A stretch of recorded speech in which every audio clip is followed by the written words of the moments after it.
Hi everybody, welcome back to Mrs. McKissick's Moments. Today is Movement Monday and I would like to challenge you to do a workout, a quick workout actually, that you can do at home inside your living room. I'm going to show you this workout on my phone, so if you give my videographer a second, he's going to zoom in.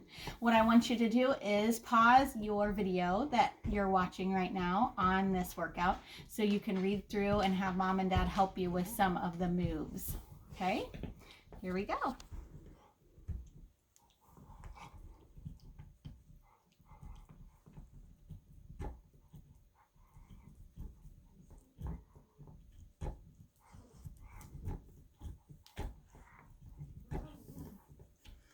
All right. If you hear a bunch of crunching happening, you can see that our dog Yukon is enjoying his bone today.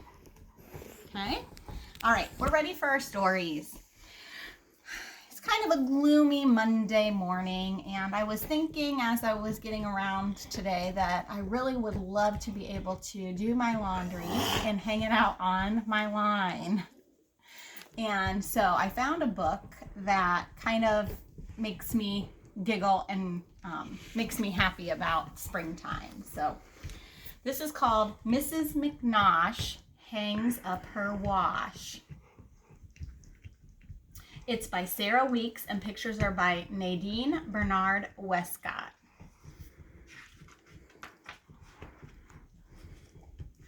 Each Monday at dawn, Mrs. Nellie McNosh brings out a barrel and does a big wash. It takes her all morning, and when the sun's high, she hangs what she's washed on the clothesline to dry. She hangs up the dresses, she hangs up the shirts, she hangs up the underwear, nightgowns, and skirts. She hangs up the stockings, she hangs up the shoes, she wrings out the paper and hangs up the news. She hangs up the dog and his dish and his bone. She gets a wrong number and hangs up the phone. What a silly lady Mrs. McNosh is. She hangs up a hat and an old wedding gown and two sleepy bats, which she hangs upside down. She hangs up a lamp and a large Christmas wreath and Grandpa McNosh's removable teeth.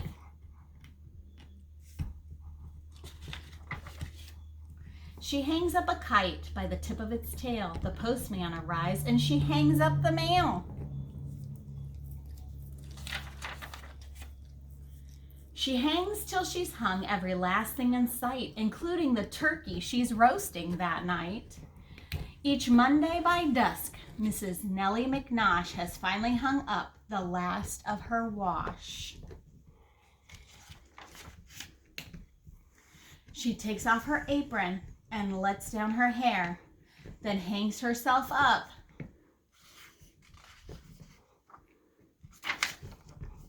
in a comfortable chair.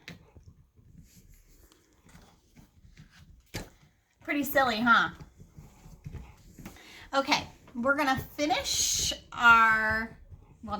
we're gonna go to chapter 3 in our story, The Secret at the Polk Street School with Don Bosco. It was after school. Wait for me, Don called to Jason. She went into the auditorium. She looked around. Her red riding cape was on a chair. She hoped no one had seen it. The play was a surprise.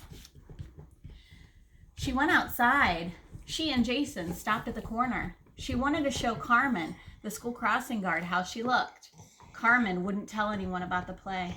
Carmen blew her whistle. Pretty nifty, she said. We're doing Red Riding Hood, Don said. Jason hopped up and down on the curb.